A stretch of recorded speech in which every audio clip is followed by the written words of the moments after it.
Welcome back to Hardware Unboxed. Time for our final news roundup of CES 2021. I know the show is still continuing for the rest of today, but at this point, pretty much everything of interest has been announced, so we'll just go through some of the remaining news to come out this week. If you're interested in more in-depth coverage of the Intel, AMD, and Nvidia events over the last couple of days, we have dedicated videos available on all three companies' announcements that are well worth watching for a comprehensive overview. But for now, let's talk about everything else.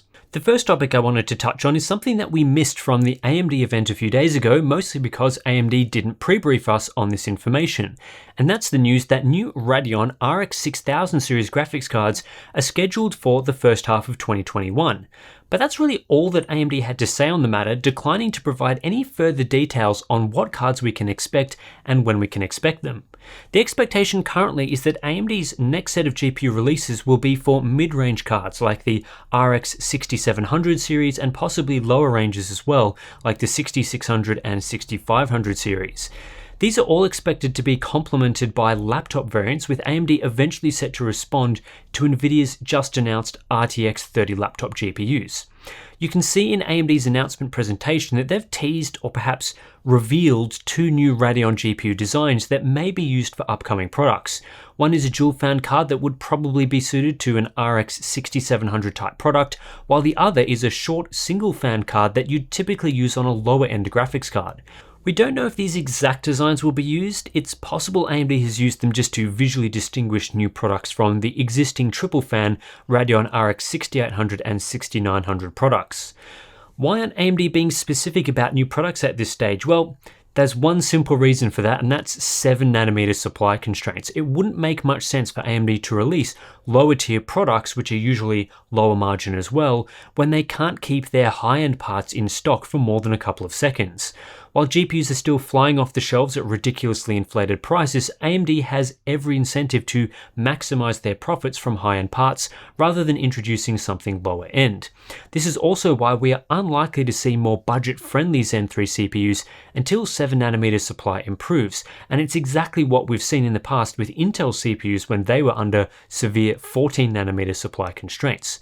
For the time being, those wanting to buy a new GPU in the $300 to $400 range will probably be out of luck anyway due to lack of availability, but when cards are in stock, you will have a couple of Nvidia GPUs to choose from with the GeForce RTX 3060 Ti and the newly announced RTX 3060. Following on from Asus last week, both Zotac and EVGA have officially raised graphics card prices in the United States in response to a number of factors. While neither company is being overly specific about why prices are increasing, EVGA, for example, just says the change was due to several factors, there are a number of known issues all compounding together that have forced this change, and these companies won't be the last to raise prices on GPUs and other components. The biggest contributing factor to these price hikes is the United States' decision to apply a 25% tariff to graphics cards being imported from China. These tariffs were originally introduced some time ago, but an exemption was issued for graphics cards and some other products in late 2019. These exemptions expired at the end of 2020, causing the full 25% tariff to come into effect at the start of the year. While not every graphics card is manufactured in China, as some companies do operate factories in Taiwan and other regions, many brands use China as their primary manufacturing location. You'll never see a manufacturer eat up the cost of an import tax themselves, so as expected, this has been passed on to customers buying the cards in the United States. The other main contributing factor is the increase in cost for many components that are crucial to manufacturing and assembling a graphics card. It doesn't appear that the prices of the GPU dies themselves have increased a lot, but there have been reports of substrate price hikes, shortages for GDDR memory causing inflated pricing, and many other component shortages. Even something as simple as a price increase for SMD components like capacitors and resistors can impact GPU pricing as manufacturers need to buy millions of them. There is also the current high demand situation, which is causing graphics cards to fly off the shelves, as at MSRP they are insanely attractive for both gamers stuck at home during the pandemic and miners looking to cash in on recently increased crypto prices. While we're sure a lot of OEMs would love to increase pricing just to capitalize on sky-high demand, from what we've heard in discussions with a few players in the market, the tariff and component shortage situations are much more significant factors. Video cards have done a great breakdown looking at Zotac and EVGA pricing following their price hikes. Zotac card pricing has increased by 16% on average, while EVGA pricing has gone up 8% on average. Both brands are exclusive NVIDIA partners, so that's why these lists only include NVIDIA GPUs, and generally the price increases are similar to what we saw previously from Asus. What this means is that for US buyers, a card like the RTX 3060 Ti, which used to have a $400 MSRP, has now become more like a $460 GPU. The RTX 3070 is up around the $600 mark, and 3080s are now well over $800. It'll also be interesting to see what effect this has on NVIDIA's GeForce RTX 3060, which was announced yesterday as a $330 GPU for release in late February. This price sounds like an MSRP created before factoring in component shortages and tariffs, so who knows whether the card will ever hit the market at that price. Late February is far enough away that the situation may change slightly, but it's not looking good to say the least. We've also heard that price increases in the United States will have flow-on effects in other regions such as Australia, as pricing in these regions is often based directly on US pricing. This is despite the US tariffs being a significant factor in higher prices, which aren't applied in other regions. The end result is that buyers outside the US will likely be faced with higher prices as well, with the extra margin going straight into the pockets of local distributors and the OEMs themselves.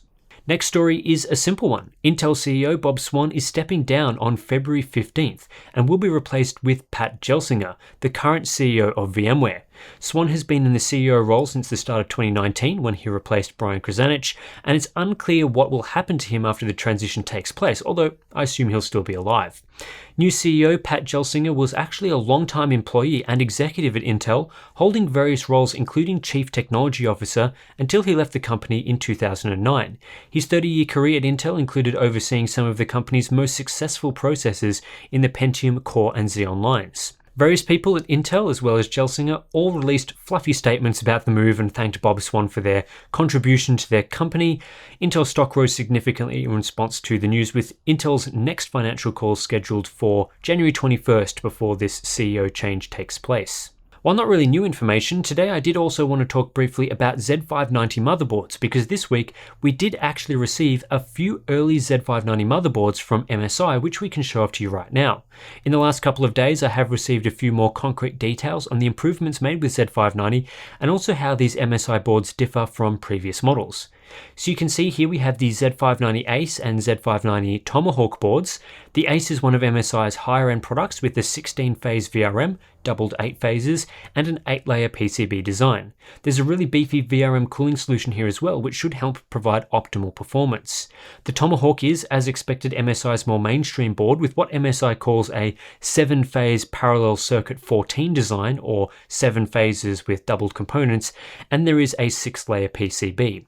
As we talked about in our Intel News video a few days ago, one of the main benefits we are seeing here from Z590 is just a general improvement to motherboard quality. For example, the Z490 Tomahawk was a 6-phase design with doubled components. Now we're getting a 7-phase design with doubled components. The Z590 Ace increases from 6 to 8 PCB layers as another example of an improvement. Aside from that, the main actual changes to the Z590 chipset are things that I talked about earlier in the week. Integrated USB 3.2 Gen 2x2 and the new x8 DMI, which will improve communication between the CPU and devices connected through the chipset. While PCIe 4.0 will be available on both Z490 and Z590, the new x8 DMI is exclusive to Z590. But really there aren't a ton of notable improvements. This is mostly just a refreshed chipset, so most board manufacturers like MSI with these products are focusing on just producing better boards that can handle what Intel are attempting with their 11th generation products. I don't particularly want to go through and talk about all the laptops that were announced at CES this year because there were a ton of them. Pretty much every company released new designs using some combination of RTX 30 laptop GPUs, Ryzen 5000 APUs, and Intel's 10th and 11th Gen 8 series processors. But there is one laptop that I do want to talk about, and that's the new Asus TUF A15 that's been updated for 2021. Now, as you might recall, last year we did a 2-part series on the TUF A15, criticizing the laptop's poor thermal solution and substandard display. One of the main issues was the lack of ventilation directly into the CPU fans. Essentially, we got blocked plastic vents directly above the fan, which restricted airflow, causing high component temperatures, loud fan noise, and the potential for throttling. This was compounded by no direct heat pipe cooling for the VRM components, something that basically every other manufacturer aside from Asus does with their budget products, and was part of the reason Asus decided to block the fan vents. Asus were quite angry at our video, but eventually we did show that in cutting holes in the laptop's plastic base directly over the fans, we were able to improve thermal performance overall. Not in all areas due to a lack of VRM cooling, but generally the laptop was better off having the fan holes added in. For the 2021 update to the Asus TUF A15, Asus appear to have listened to our criticism of their design and taken that feedback on board. The new model seems to correct both of the main cooling system problems we found. There are now clear intake vents directly above the CPU fans, and thanks to an image that Jared's Tech provided, Asus has also added direct heat pipe cooling for the VRM area. Aside from the cooling improvements, the internal components are now much better as well. Asus are using the new Ryzen 7 5800H processor, which should bring a healthy boost to gaming performance. There are also higher tier GPUs inside with the NVIDIA GeForce RTX 3060 and RTX 3070 included. The display will also be updated on some models, with Asus making it clear that higher end configurations will use a 100% sRGB 240Hz IPS panel, much more impressive than the 144Hz models we got with the 2020 A15. I've no idea whether Asus will provide us with a new TUF A15 to review. I kind of doubt it given their reception to our previous video. However, this is definitely a laptop we'll be looking to buy and test to see how all the improvements have come together for 2021. According to Wolfsdame, a gaming desktop product planning manager at Lenovo China, AMD's recently announced Ryzen 7 5800 processor can easily be transformed into a 5800X through Precision Boost Overdrive. As a quick recap, the Ryzen 7 5800 is a 65-watt version of the 5800X, a processor that has a 105-watt TDP. To fit within those lower power requirements, the CPU has a 400 MHz lower base clock and 100 MHz lower boost clock. However, there is no actual lock on the frequencies. With PBO enabled, the 5800 will clock just as high as the 5800X, essentially making the two processors perform the same. This was shown in results from Lenovo on a B550 motherboard. This may be useful information to know if the Ryzen 7 5800 hits mainstream channels or is available through places like eBay. However, for most people, the 5800 won't be available as it's supposed to be an OEM-only product, accessible to system builders like Lenovo. I want to close this one out with some discussion of new gaming monitors that were shown throughout CES 2021. Like with laptops, there were far too many announcements to cover, but there have been some interesting products shown off that are worth talking about. I'll start with LG's monitor announcements. A couple of products here are refreshers, but refreshers in a good way. The 27GP950 is very similar to the 27GN950, but includes HDMI 2.1 in the same 4K 160Hz IPS package. The 34GP950G is also a refresh of the 34GN850, so the same 3440x1440 resolution and nano IPS panel, but now with a 180Hz maximum refresh and an interesting 56-zone edge-lit local dimming array for HDR. LG are also introducing their own 32-inch 1440p high refresh IPS panel, which features a 180Hz maximum refresh. I saw quite a bit of excitement around their 32-inch 4K OLED as well, the 32EP950. However, this is a creator-focused display with just a 60Hz refresh rate, so it's unlikely it will be that popular with gamers, especially as it'll probably have quite a high price tag. In other OLED news, LG are working on a 42-inch OLED panel on the TV side, so hopefully when that goes into production in 2021, it will bring the same great gaming capabilities we've seen from LG's OLED TVs down into a more suitable, say, desktop monitor form factor. 32-inch 4K 144Hz gaming monitors are also finally set to become available in the next few quarters. We saw two examples launched at CES 2021, the Asus ROG Swift PG32UQ and the ViewSonic Elite XG321UG. The PG32UQ is similar to the company's already announced PG32UQX, but without the local dimming backlight. We still get display HDR 600 certification and HDMI 2.1 support, which is nice, and we can expect this monitor towards the end of Q1 2020. The XG321UG is similar to the Asus PG32UQX and Acer Predator X32, which are already announced as 32-inch 4K 144Hz monitors with 1152 zone local dimming backlights, NVIDIA G-Sync Ultimate certification, display HDR 1400, and very high 99% Adobe RGB coverage, although unfortunately only HDMI 2.0. ViewSonic expects a summer 2021 release date, so middle of the year there. Anyway, that's it for this news roundup from CES 2021, all the rest of the stuff that was announced and detailed, so hopefully we will be able to get some of these products into review over the next couple of weeks and months. Lots of exciting stuff has been happening. As always, you can support the channel directly if you're interested through our Patreon, Floatplane accounts. Links to those are in the description below. You'll get access to our Discord chat, monthly live streams, all that sort of stuff. That's it. Catch you in the next one.